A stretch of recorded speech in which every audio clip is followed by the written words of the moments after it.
세계로 나가는 코이카와 청년이라는 주제를 제가 낯간지럽게도 영사님께, 부영사님께 말씀을 드리면서 되게 거창한 제목을 좀 달아봤습니다. 그 세계로 나가는 코이카라는 말은 제가 코이카라는 조직에 2010년에 입사했을 때 처음 들은 얘기였어요. 저희가 약 44개 국가의 사무소를 가지고 있고 현장에서 다양한 원조 활동을 하고 있는데 이런 활동들에 대해서 아마 자부심을 부여해 주시기 위해서 저희 선배들께서도 그런 얘기들을 많이 언급해 주셨던 것 같아요. 그럼 과연 퀴카라는 곳이 여러분들과 여러분들의 부모님이 내신 세금을 가지고 세계로 나가서 대체 무슨 일을 하고 있는지 좀 이해를 하실 수 있는 계기가 되었으면 합니다.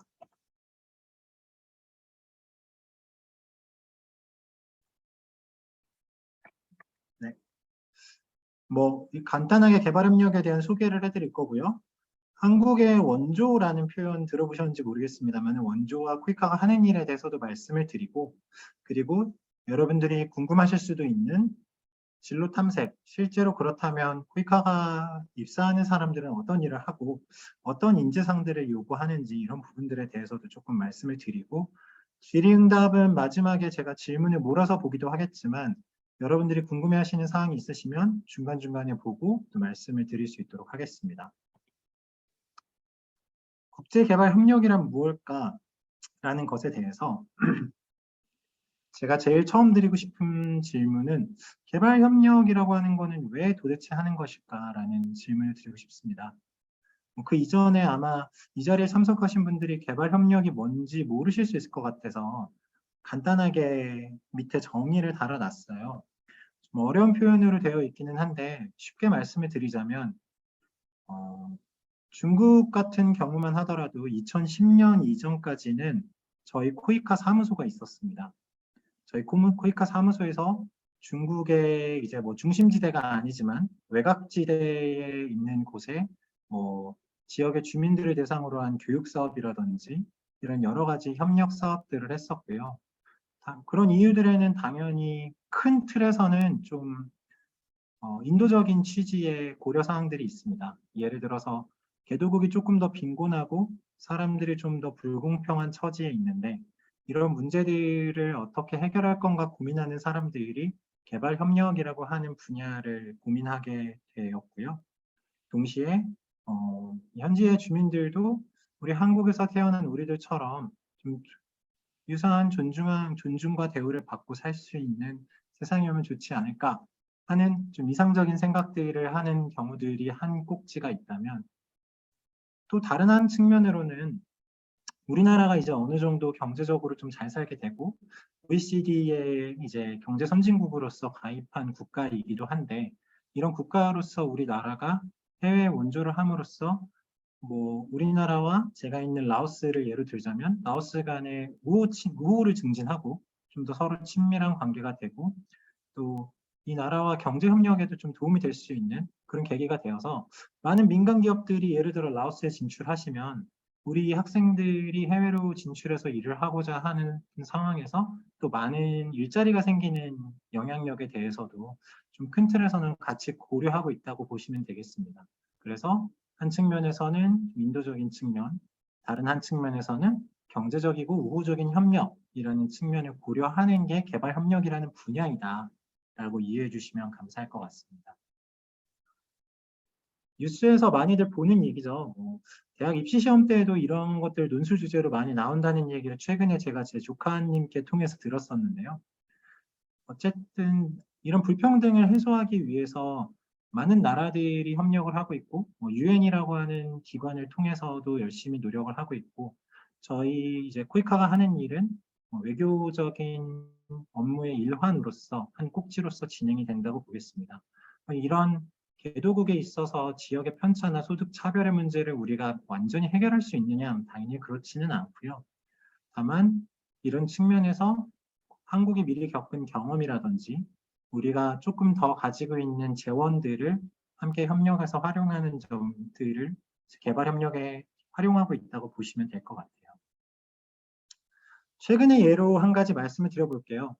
우크라이나에서 전쟁이 나고 나서 우리나라 사람들이 흔히 뉴스에 나오지는 않는 얘기로 이제 난민이 많이 발생되고 있습니다. 현재 발생한 난민이 제가 이야기로 100만 명이 넘은 것으로 알고 있고요. 이 난민들에 대한 구조 사업, 그리고 난민들에 대한 지원 사업들을 주되게 유럽에 있는 여러 국가들과 미국에서 아주 적극적으로 하고 있는 상황입니다. 근데 다만 전쟁이 나서 난민이 나는 것들이 한국과 혹은 중국에서 거주하고 있는 저희들에게 어떤 영향이 있을까 하면 사실 크게 영향이 없다고도 볼 수 있겠지만, 내년도에 2023년도에 빵값이 오를 수 있을 것이다라고 하는 뉴스를 제가 본 적이 있었어요. 우크라이나라고 하는 나라가 밀을 많이 생산하는 나라인데, 그리고 상당히 곡창지대로 유명한 아주 이제 부유한, 뭐 경제적으로 부유하다기보다는 농업 측면에서 다양한 생산물을 가지고 있고 해외로 수출하는 나라로 알고 있습니다. 이런 나라에서 곡물을 수출하는 것들이 흔들리기 시작하면은 통상적으로 한 1년에서 반년 정도의 사이를 두고 세계 시장에서의 밀값이 달라진다고 하더라고요. 그렇게 되면 여러분들이 파리바게뜨에서 사 먹는 빵값이 분명히 오르게 될 것입니다. 이런 것들은 사실은 그만큼 세계 경제라고 하는 부분들이 많이 연결되어 있다라는 거고요. 뭐 국내에서 아마 차를 모시는 분들도 있으실 것 같은데, 여러분들의 부모님 같은 경우도 혹은 뉴스를 통해서 저희 기름값이 정말 미친 듯이 오르고 있는 거 많이 보셨을 것 같아요. 한 6개월 사이에 1,500원대 하던 기름값이 2,100원 막 이렇게 하고 있죠. 러시아 기름을 더 이상 수입하지 않게 되니까 세계적으로 우리랑 너무나 멀리 있는 나라에서 전쟁이 났는데, 그 결과가 여러분들이 먹는 식량과 여러분들이 모는 차에도 영향을 미치는 것이 이런 국제적인 상호 간의 의존 관계라고 볼 수 있다고 저희는 생각합니다.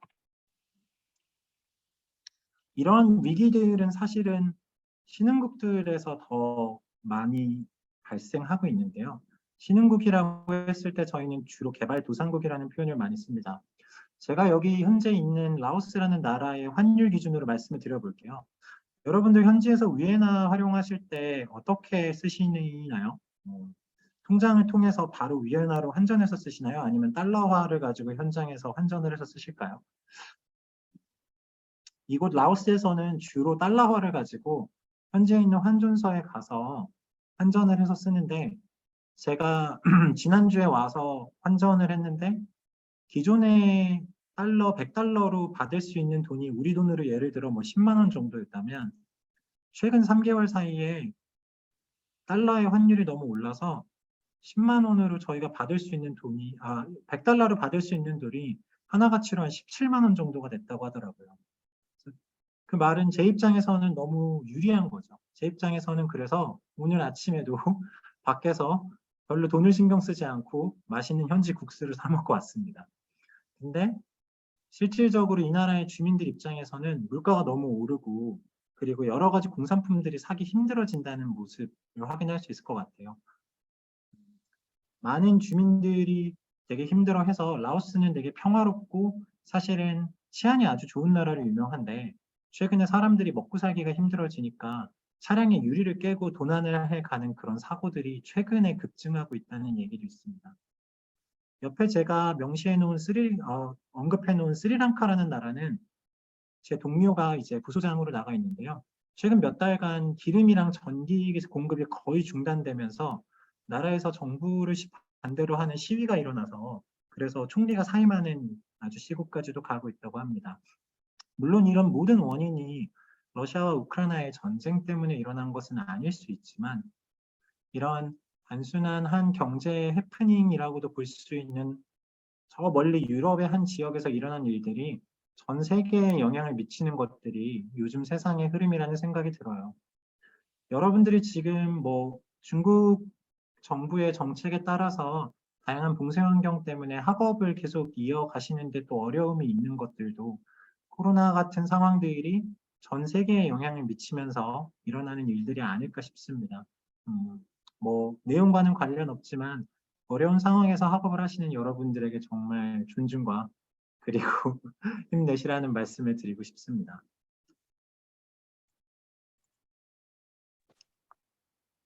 제가 전쟁의 예시를 말씀드렸는데 요즘에 뉴스들을 보다 보면 정말 더 재밌는 얘기가 많습니다. 재밌다고 표현하는 것이 맞는지는 모르겠는데요. 유럽이 너무 더워져서 뭐 프랑스 에펠탑을 보여주면서 사람들이 에펠탑 앞에 있는 호수에 막 뛰어들어서 수영을 하는 뉴스를 엊그제 봤어요. 유럽 지역에 있는 지금 대부분의 나라들이 엄청난 폭염을 경험하고 있다고 합니다.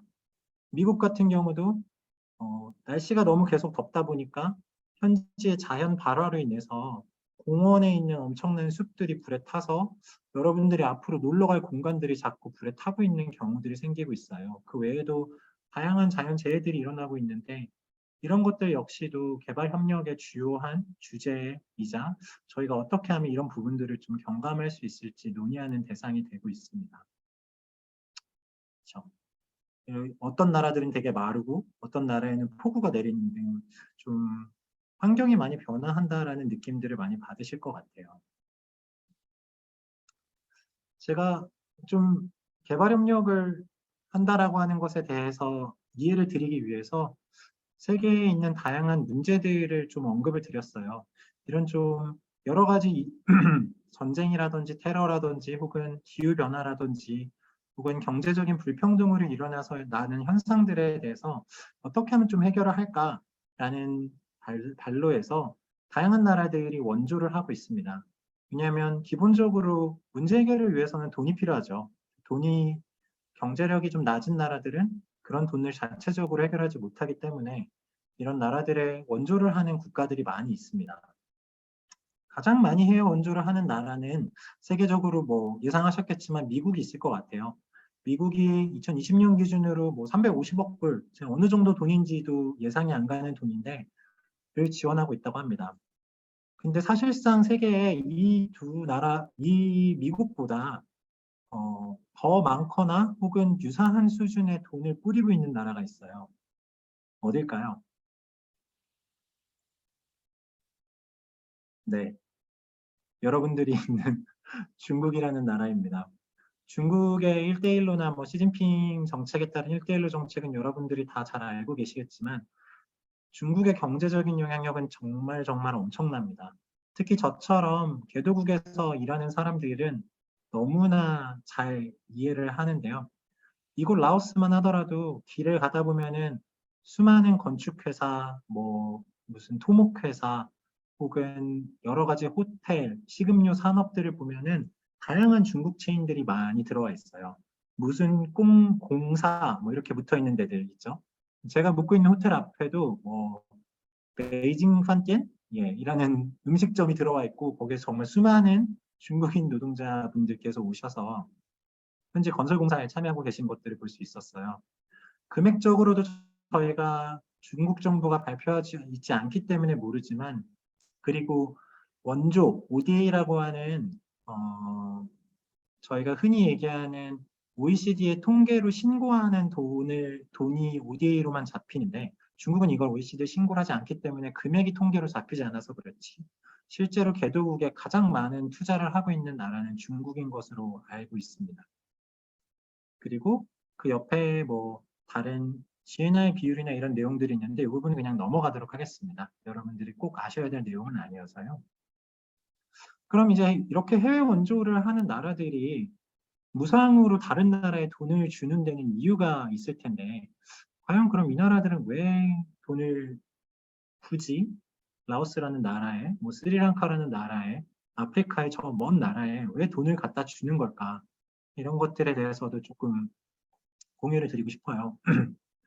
미국 같은 경우는 본인들의 외교와 그리고 여러 전 세계 경찰 국가라고 하는 이런 좀 리딩하는 국가로서의 자부심을 지키기 위해서 원조를 많이 하는 것으로 알려져 있어요.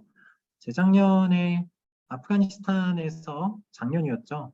원조를 하던 미국이 철수하면서 아프간에서 많은 난민이 발생하는 사태도 있었는데요. 미국 같은 나라는 어쨌든 그만큼 큰 금액으로 다양한 영향력을 가지고 있는 나라입니다. 우리와 가까운 일본 같은 경우는 본인들의 경제 대국화를 수단으로 상업형 원조를 많이 하고 있어요. 이 나라들은 1970년대 때부터 동남아 국가들을 중심으로 원조를 되게 많이 했고, 예를 들어 뭐 도로 건설을 지원한다든지, 병원이나 자동차 기술학교를 지원해주면서 도요타 자동차를 파는 형태, 상업적인 형태의 원조들을 많이 했습니다.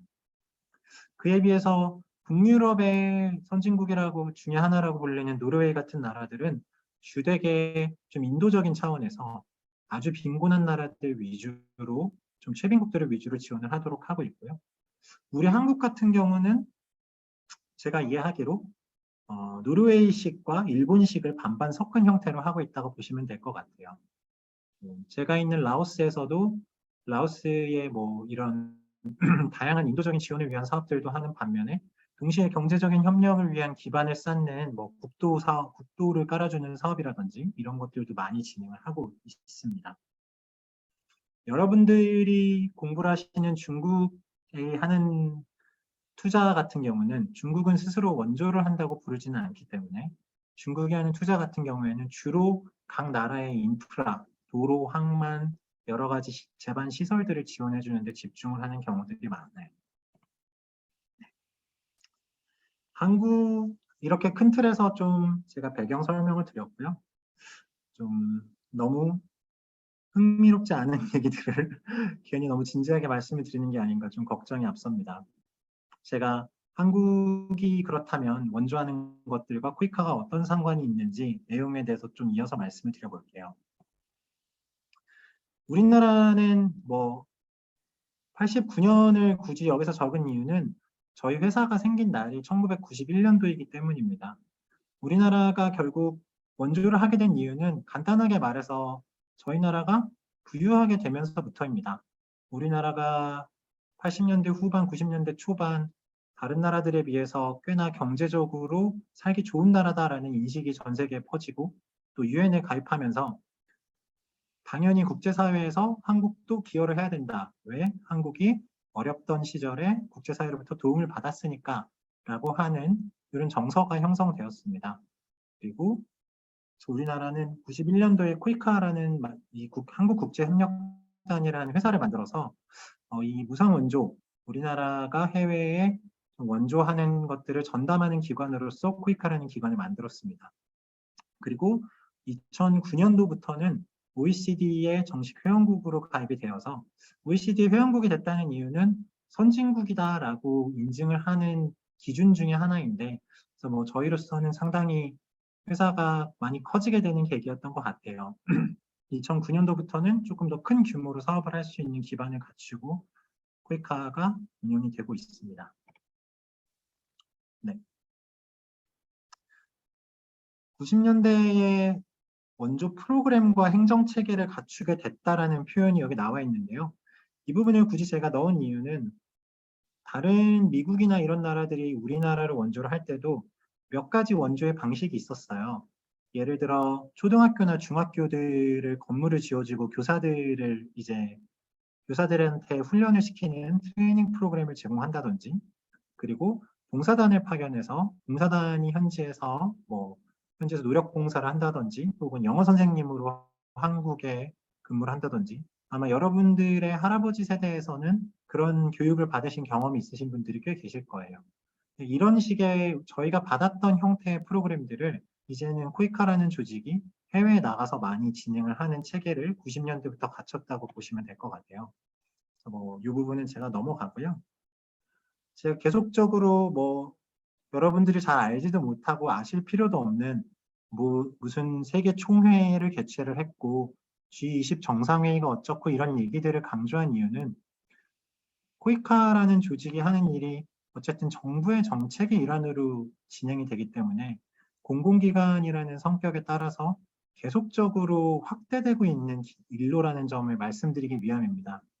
이렇게 말하면 너무 팔불출이라고 말씀하실 수 있을 텐데 아마 최근 20, 30년 내에 모든 공공기관 중에서 지속적으로 회사가 커지고 회사에서 하고 있는 사업의 내용이 더 많아지고 있는 공공기관은 큰 틀에서 코이카보다 더 많이 성장한 기관들은 보기 힘들 거라고 저는 감히 말씀드리고 싶어요.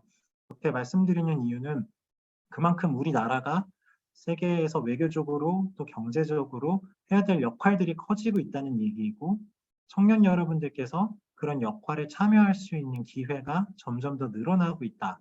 그런 측면에서 이쪽 시장은 상당히 좀 넓은 새로운 시장이라고 볼 수 있다는 점을 강조드리고 싶었습니다.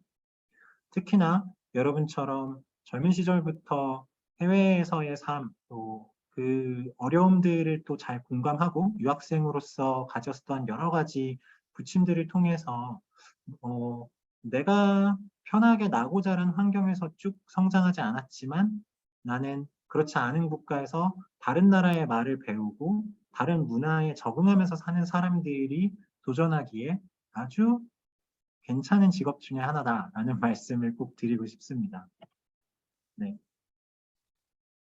관련해서 좀 말씀을 드려보자면은 예전에는 저희가 하는 일들이 주되게는 뭐 이런 교육 사업들, 예를 들어 91년도에 코이카가 생긴 이후에는 이제 어느 정도 꾸준히 예산을 늘려 나가면서 중점적으로 교육이나 보건 사업을 많이 했습니다. 뭐 중국의 경우에도 그런지 모르겠습니다만은 나라가 돈이 생기면 제일 먼저 하는 게 학교가 많이 늘어나고 그리고 지역에 병원들이 설립이 되죠. 뭐 최근에 제가 본 뉴스로는 중국이 엄청 빨리 병원들을 많이 짓기로 유명하다는 얘기를 들은 적이 있는데 제가 뭐 사실인지 아닌지는 잘 모르겠습니다만 어쨌든 그런 경제력 상징 개도국에 가장 먼저 지원을 할 때 많이 하는 부분들은 주로 교육과 보건 사업이라고 볼 수 있을 것 같습니다. 2000년대에는 저희가 미국이 지원하는 전쟁 복구 사업들이나 인도적 지원 사업들에도 같이 많이 참여했습니다. 여러분들 중에서 좀, 전쟁보다는 평화, 나는 테러나 이런 부분들을 좀 반대하고 인도적으로 모든 사람들이 평화롭게 살았으면 좋겠다. 이런 생각들을 갖고 계신 분들이라면 저희 코이카가 하고 있는 인도적 지원 사업도 많이 관심을 가져보셔도 좋을 것 같아요. 2010년대에 들어서서는 저희가 사업 규모들을 늘려오는 데 되게 주력을 했습니다. 그래서 코이카의 예산이 ODA로 이제 GNI, 그러니까 우리나라의 총 경제 생산량 대비 0.15% 정도 수준까지 늘어났습니다. 목표에는 아직 미달하고 있지만 상당히 많은 돈을 쓰고 있고 저희 코이카가 1년에 사업비로 쓰는 돈이 약 1조 원 정도 현재 되고 있습니다. 네. 앞서 말씀드린 것처럼 코이카는 공공기관이에요. 공공기관이고 대외 무상 협력 사업이라는 어려운 표현을 썼지만 앞서 말씀드린 원조 사업을 하고 있는 기관인 거고요. 그리고 주요한 사업들이 다양한 형태의 사업들을 하고 있는데 이 내용들에 대해서 또 간단하게 한번 설명을 드려보겠습니다. 학교에서 SDG에 관련한 얘기들을 들으실 일이 있을 것 같은데요. 혹은 여러 뉴스에서도 보실 일이 있고 전 유엔을 중심으로 전 세계의 국가들이 모여서 2030년까지 지속가능 개발 목표라는 것을 세우고 이것을 달성한다 하는 목표를 세우고 있습니다.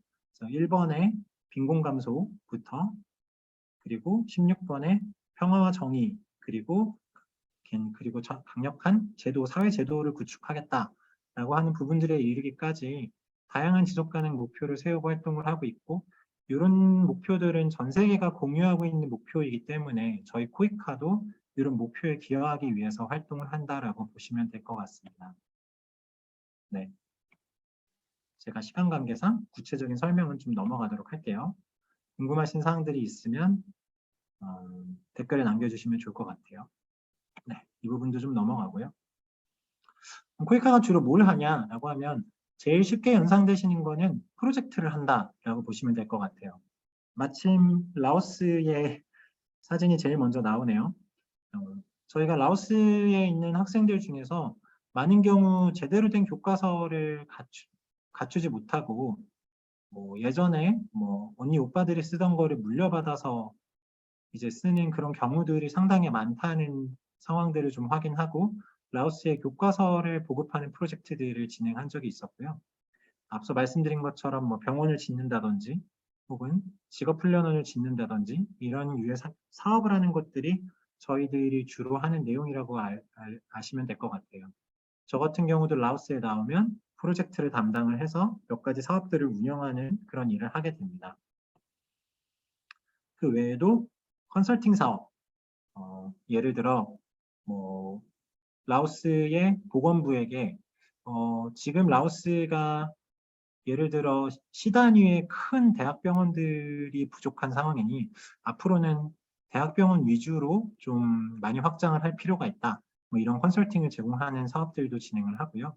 그리고 연수사업, 외국의 공무원들을 우리나라에 초청해서 우리나라의 뭐 대학들이라든지 이런 곳에서 교육 훈련을 받도록 해주는 사업들도 진행을 하고 있고요. 뒷부분에 또 설명드릴 여러분들이 그리고 가장 많이 들어보셨을 월드 프렌즈 코리아 해외 봉사단 사업도 저희가 진행하고 있는 사업의 하나입니다. 그리고 그 외로 뭐 NGO 등과 협력해서 하는 사업들, 인간협력 사업들도 진행을 하고 있어요. 그리고 뭐 앞서 말씀드린 것처럼 다양한 인도적인 상황들에 대응하기 위해서 국제기구와 협력한다든지 또 지원을 하는 프로그램들까지도 같이 운영하고 있다고 보시면 되겠습니다. 사실 코이카가 하는 일이 뭐냐를 설명하는 게 제 입장에서는 제일 어려운 일인 것 같아요. 그래서 항상 앞에서 큰 틀에서 주저리 개발 협력이 어떤 거고 원조라는 거는 왜 하고 있고 다른 나라는 원조를 왜 하고 이런 상황들을 꼭 같이 설명드리는 이유가 저희가 하는 직업이 한국 내에서도 사람들이 많이 잘 이해하고 계신 직업들이 아니기 때문에 되게 어려운 점들이 많이 있더라고요, 설명하기에. 저희 어머니께서는 제가 이 회사를 다닌 지 12년이 지났는데 아직도 그 친구분들한테 우리 아들은 저 개도국에 가서 좋은 일 한다. 그냥 그렇게만 설명을 하시거든요. 그래서 저희 회사에 다니면 아우 참 성격이 참 좋으신가 봐요. 착한 분이신가 봐요. 이런 소리들을 참 많이 듣습니다. 그래서 좀 낯간지러울 일들이 많은데요. 사실 뭐 저희 회사가 착한 사람들이 모인 집단이냐 절대 그렇지 않고요. 다만 앞서 말씀드린 이런 프로젝트라든지 나는 보건 분야에 좀 관심이 있다든지 혹은 나는 다른 외국, 개도국에서 사람들이 살아가는 모습에 관심이 있는 사람들이 더 많다고 보시면 될 것 같아요. 지역별 실적을 보여드리는 이유는 코이카가 협력하는 나라가 주되게 아시아와 아프리카에 집중되어 있다는 점을 보여드리기 위해서입니다.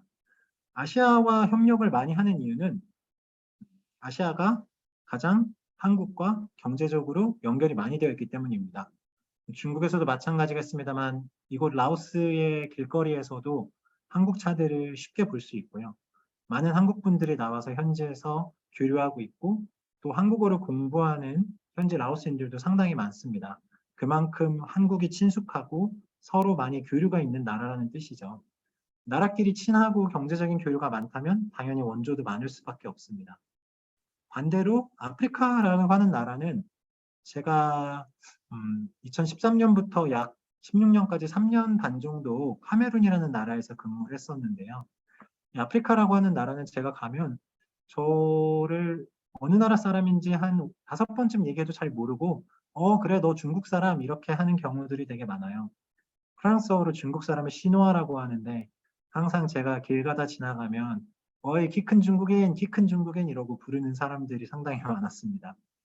그리고 그만큼 아시아에 대한 이해가 떨어지고 우리나라랑 교류도 많이 없는 나라인데 굳이 근데 아프리카에 왜 원조를 하느냐.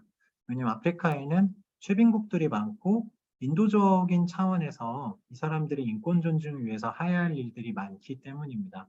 그래서 좀 이런 부분에 관심 있는 분들이 저희 코이카에도 많이 입사하시기도 합니다. 그리고 사서 고생한다고 멀리 아프리카까지 가서 여러 가지 프로젝트를 진행하는 일들을 많이 보곤 합니다. 코이카가 하는 일에 대해서 어느 정도 설명을 드리면서 실제로 그렇다면 여러분들이 만약에 코이카와 유관한 일을 한다면 혹은 넓은 의미에서 국제개발 협력에 관련한 일을 한다면 어떤 일들을 할 수 있을지 한번 말씀드려 볼게요. 국제개발 협력이란 걸 했을 때 크게는 4가지 부문의 시장 혹은 액터들이 있다고 저희는 얘기를 합니다.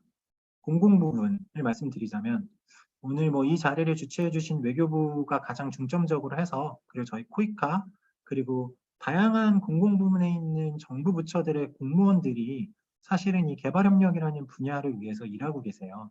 이런 분들은 여러분처럼 학사를 마치고 뭐 개발협력에 관련된 석사를 한다든지 이런 식으로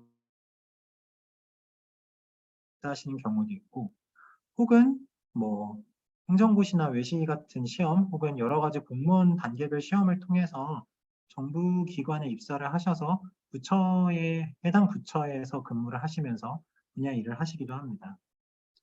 그리고 많은 분들이 꿈꾸고 가고 싶어하는 국제기구, UN 그리고 UN 산하의 여러 기구들을 보면 사실 이런 많은 기구들이 또 저희와 협력 사업들을 많이 하기 때문에 또 그만큼 대우가 많이 좋기로도 유명하죠.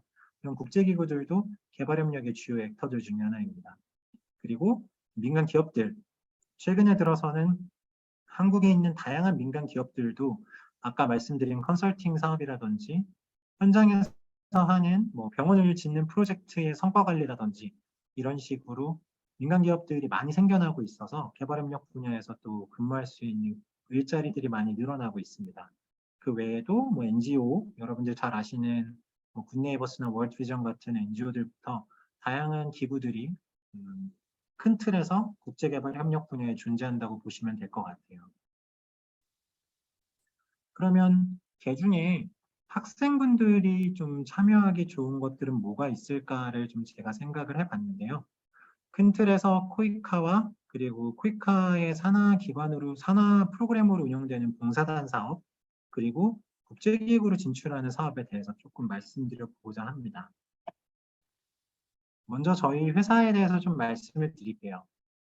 저희 코이카에서 알아보는 인재상에 대해서 제가 저희 회사 인사실에다가 조금 여쭤봐서 제가 동북삼성인 유학생들 대상으로 설명을 드려야 하는데 가장 최근의 트렌드가 뭘까요? 라고 말씀드렸더니 취업 설명회에서 나가는 자료들을 좀 공유를 해주시더라고요. 그래서 되게 그냥 딱 봐도 제가 봐도 나는 이런 인재상인가를 다시 되돌아보게 만드는 되게 높은 수준의 요구사항들을 말씀해 주셨어요. 글로벌 수준의 전문성을 보유한 코이카인이라고 설명을 하시고 높은 도덕성과 책임성 그리고 차이 다양성을 존중 그리고 적극적으로 소통하는 코이카인이라고 얘기를 했는데요. 제가 이거를 뭐 제 나름대로 해석을 해보자면 높은 책임성이라고 하는 부분들은 사실은 개도국 현장에 나가서 일을 하다 보면은 일이 잘 안 될 수도 있고 여러분들이 살아왔던 문화와 다른 공간에서 일을 하다 보면 어려움들이 많기 때문에 또 사람들의 눈이 잘 비치지 않는 곳에서 여러 가지 부정부패가 일어날 수 있는 가능성들이 개도국에서는 또 많기 때문에 그런 점들에 있어서 좀 스스로 나는 이런 유혹에 흔들리지 않을 거야 라는 가치들을 좀 높게 보는 게 아닐까라는 생각이 들고요. 차이와 다양성 존중하는 거 여러분들이 누구보다 잘 아실 거란 생각이 들어요. 뭐 중국인과 한국인과 일본인 남들은 비슷하다고 볼지 모르겠지만 저희가 봤을 때 너무나 다르고 하지만 그 다르다는 게 꼭 뭐 누가 좋고 나쁘다는 뜻이 아니라 뭐 서로의 다름을 인정해야 된다라는 얘기들을 요즘에 많이 하지 않습니까? 이런 것들을 좀 스스로 체화하고 나는 이런 가치들이 마음에 들어 라고 하시는 분들은 저희 코이카를 미래 직장의 하나로 좀 고려해 보시면 어떨까 생각을 해봅니다. 그리고 마지막 긴 적극적으로 소통하는 코이카인이라고 되어 있는데요. 이거는 좀 뭐를 말씀드리는 거냐면 아무래도 언어의 차이나 여러 다른 외국에 계신 분들과 대화할 일들이 많기 때문에 꼭 언어적으로 영어를 엄청 잘한다든지 현지어를 너무너무 잘하지 않더라도 사실상 소통을 잘 하려고 하는 노력을 할 줄 아는 사람들이 되게 필요하다라는 게 최근에 저희 회사 안에서 많이 회자되는 얘기입니다. 영어를 잘하시는 분들은 정말 많아요. 정말 많지만 꼭 영어를 막 원어민 수준으로 잘 하지 않아도 어느 정도 수준만 돼도 적극적으로 소통하고 잘 들으려고 하시는 분들이 보통 더 현장에서 일을 잘한다는 평가를 많이 받더라고요. 좀 그런 취지에서 인재상에 대해서 공유를 드렸고요. 그럼 이 회사는 진짜 영어를 잘해야 되지 않느냐? 토익 830점이 저희의 커트라인이고 그 이상을 전혀 요구하지 않습니다. 네. 이게 뭐 높다면 높고 낮다면 낮을 수 있는데 공공기관의 기준으로 봤을 때 사실 뭐 제가 이해하기로 아주 높은 수준은 아니고 또 어느 정도 노력을 하셔야겠지만 분명히 필요로 하는 부분들일 것 같고요. 저희는 전공 제한 전혀 없고 참고로 저는 러시아어를 전공했습니다. 네. 그리고 모든 공공기관들이 그렇듯이 비주도권 지역 인재에 대한 어느 정도 포션을 보장하는 방식으로 직원 채용을 하고 있습니다. 통상적으로 서류 전형에서 50배수를 뽑고 필기 전형에서 4배수를 뽑는데요. 필기 전형은 통상적으로 직업 기초 능력과 종합인성 평가라고 하는 여러분들이 더 잘 아실 기본적인 평가와 더불어 영어 논술에 대한 간단한 시험을 칩니다. 하지만 아주 높은 수준으로 요구를 하지는 않고요. 그래서 필기 전형을 통해서 4배수를 뽑은 다음에 그리고 영어 면접과 토론 면접을 통해서 2배수를 뽑고 마지막 역량 면접이라고 되어 있는 부분들은 실제로 무슨 상황 같은 거를 주어주고 여러분들끼리 토의를 한다든지 혹은 질문에 대해서 응답을 한다든지 이런 방식으로 진행이 됩니다. 그래서 이렇게 또 전형을 보여드리면 이거 생각보다 너무 어려운 거 아닙니까? 라고 생각하시는 분들도 많이 있는데 실제로 그렇게까지 많이 경쟁률이 서류 전형 50배수를 뽑을 만큼 많이 들어오느냐? 그럼 제가 이해하기로는 서류에서 누락되는 것이 없으면 대부분 서류는 통과되는 수준으로 매년 이렇게 지원이 되고 계시는 걸로 알고 있습니다. 그리고 다른 공공기관들과 마찬가지로 여러 가지 가산점들이 존재하고 있고요. 영어 성적하고 그리고 제2외국어를 할 수 있으면은 기본적으로 가산점이 있는데 제가 알기로 중국어는 크게 해당이 되지 않는 걸로 알고 있어요. 다만 저희가 어느 개도국 현장에 가서 근무를 하더라도 중국어를 잘하시는 거는 어딜 가나 플러스가 됩니다. 왜냐하면 현장에서 저희가 예를 들어 초등학교를 건립하는 사업을 한다. 그러면 아프리카 우간다에 있는 건설업체들이랑 계약을 해야 되는데 대부분의 아프리카 우간다에 있는 건설업체들 중에서 저희가 협력하는 업체들 중에 절반 이상은 중국 업체들입니다. 중국어를 잘하시는 분들이 저희 회사에도 몇 분 계신데 그런 분들은 현장에서 의사소통이 상당히 용이하죠. 왜냐하면 중국 분들도 그렇게 영어를 잘 못하시는 경우가 많다 보니까 중국어 역량을 가지신 분들은 의외로 또 회사 안에서 활동하시기에는 되게 도움이 많이 됩니다. 그리고 그 외에 봉사단이라든지 저희 회사에서의 계약직으로 경력을 하신 분들 혹은 청년 인턴 프로그램을 하신 분들에게는 여러 가지 또 가산점이 주어지고 있습니다. 보시면 윗부분만 소개를 드리면 저희 코이카가 운영하는 봉사단을 참여하시면 서류에서 가점이 나오고 또 저희 회사의 기관제 프로그램으로 참여하신 분들도 어느 정도 가점을 받고 있는 상황이라 여러 가지 프로그램들을 먼저 한번 참여해 보시고 코이카로 입사하는 경우가 저희가 다른 공공기관에 비해서 상당히 많은 편입니다. 제 동기분들이나 후배님들 중에서도 봉사단 출신들이 항상 한 기수에 몇 명씩 있고요.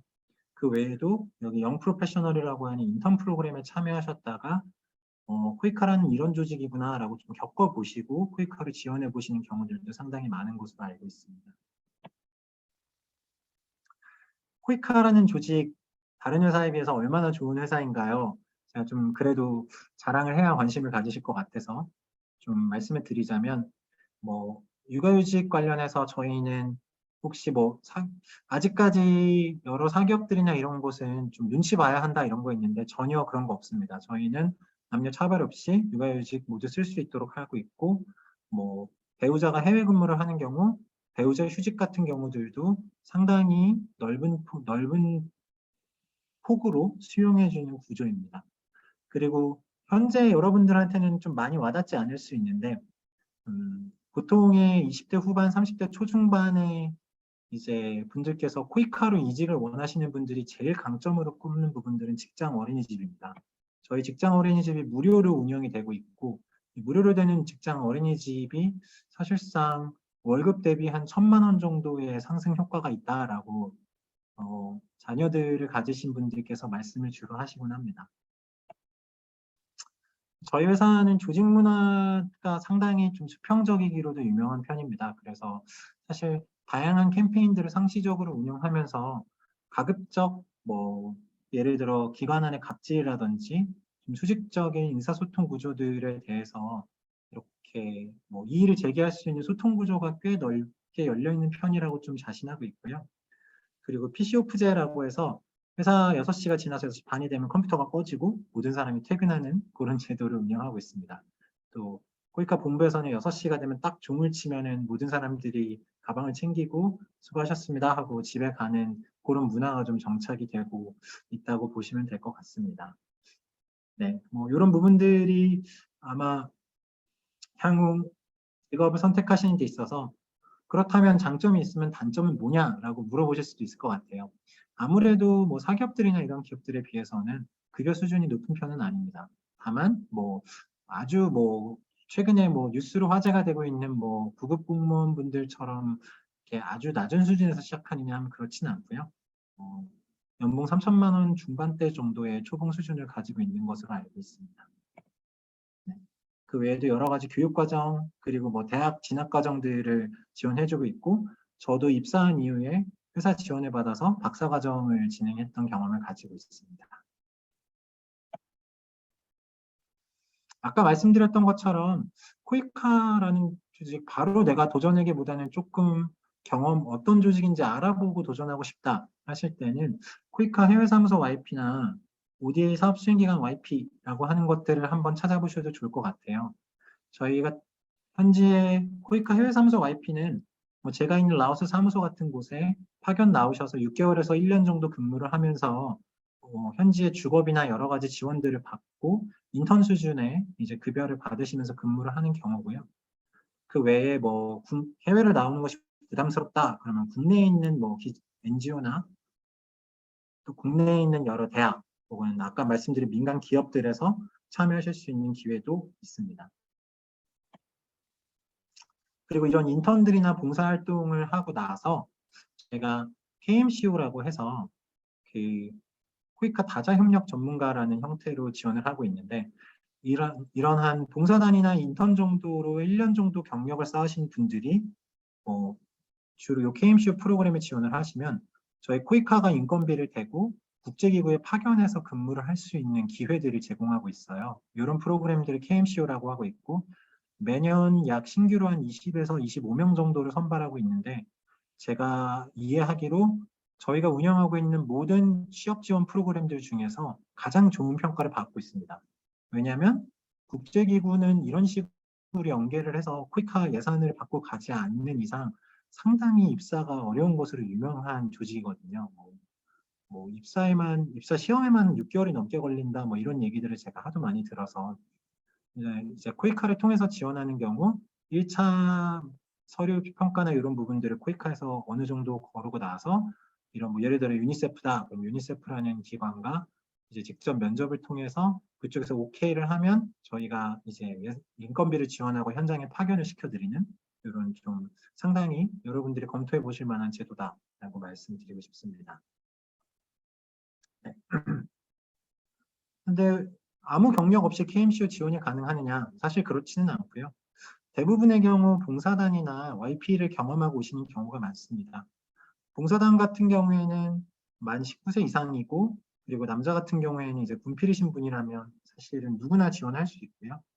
그래서 소정의 교육을 국내 교육을 거쳐서 현장에 파견하는 것이고 실제로 많은 분야의 현장에 있는 봉사단 수요들을 저희가 매년 올리고 있습니다. 여러분들이 뭐 다양한 분야에 파견이 되어서 현장에서 좀 근무를 해보고 싶다라고 한다면 사실 저는 봉사단 프로그램을 적극 추천해드리고 싶습니다. 1년이라는 봉사기간이 조금 길게 느껴지실 수도 있다는 생각이 드는데요.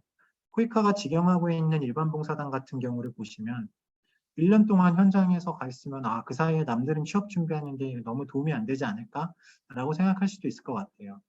다만 외도국 현장을 경험하고 현지의 문화나 언어를 습득하는 경험은 제가 1년이라는 시간을 충분히 보상할 만큼 저는 괜찮은 경험이라고 생각을 하고 특히나 앞으로 개발협력 분야로 내가 한번 도전을 해보고 싶다라는 생각이 있으신 분이라면 괜찮은 커리어라고 저는 생각을 하고 있습니다. 또 UNV라고 해서 UN 기관의 인턴 정도의 수준으로 나가서 UN 현장에서 근무를 하는 경험을 제공해주는 6개월짜리 프로그램도 있으니까요. 이런 프로그램들도 많이 한번 정보를 찾아보셔도 좋지 않을까 싶습니다. 네, 이런 정말 수많은 다양한 분야에 지원을 하고 있고 나는 이런 기능이 없는데 어떻게 봉사단을 지원할 수 있을까요? 라고 생각하신다면 간단한 국내 교육을 이수를 하시면 요즘에 한국어 교육 분야가 사실 어디뒀는지 이제 많이 지원이 가능합니다. 높은 수준의 한국어 교사가 되시기는 어려워도 한국 문화교류 차원의 봉사단 포스트에 나가서 간단한 한국어 교육과 한국 문화교류 프로그램들 같은 것들을 하시는 봉사 포스트도 많이 나오고 있으니까요. 아마 중국에서도 그 한국어에 관심 있으신 분들에게 뭐 세종학당이나 이런 데들이 운영되는지 모르겠습니다. 다양한 프로그램들을 사실은 경험해 보실 수 있는 계기가 있다는 점 말씀드리고 싶습니다. 네.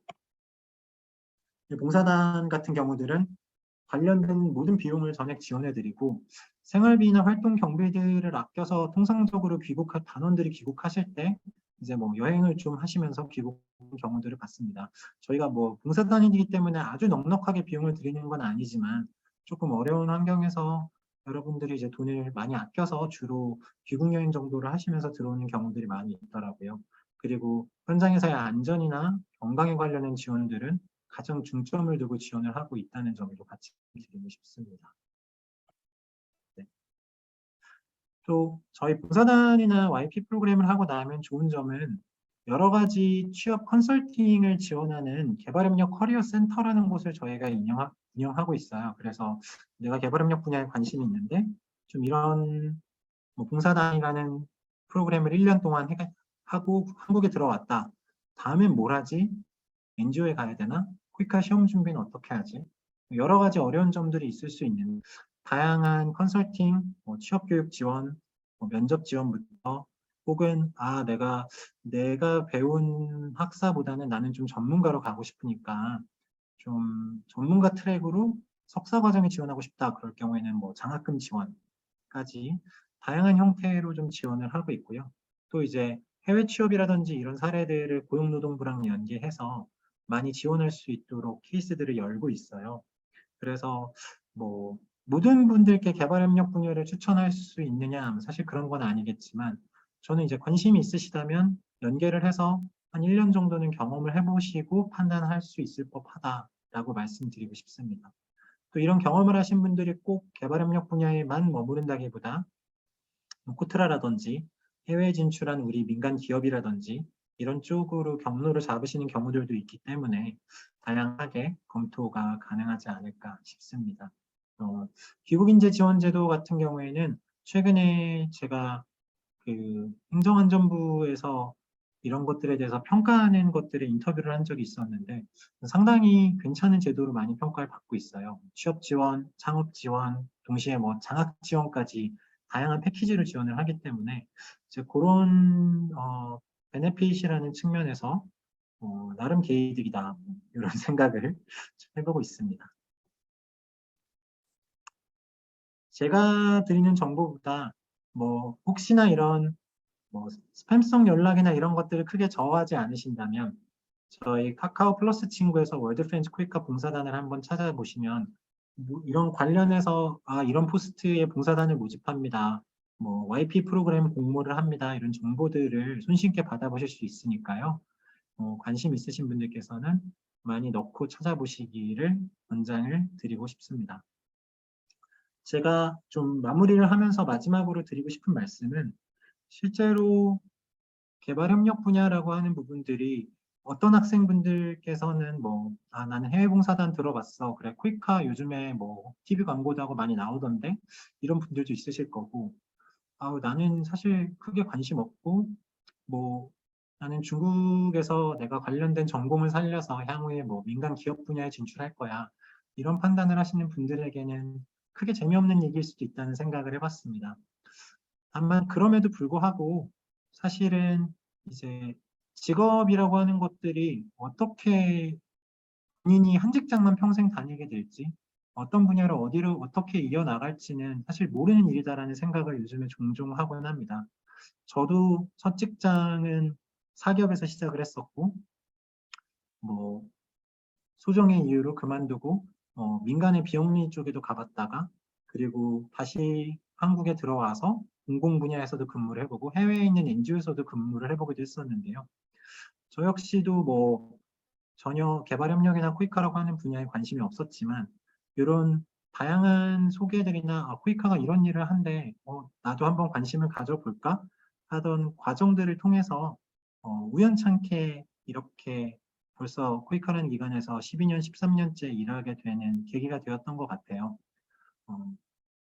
코이카뿐만이 아니라 개발협력 그리고 개발협력뿐만이 아니라 다양한 분야에 있는 직업들에 관해서 열린 마음으로 좀 정보를 들어보시고 이런 건 뭐가 좋고 뭐가 나쁠까를 한번 판단해 보시는 것도 저는 항상 좋은 계기가 될 것이다 라고 의견을 감히 드리면서 제 발표는 이걸로 마치도록 하겠습니다. 네.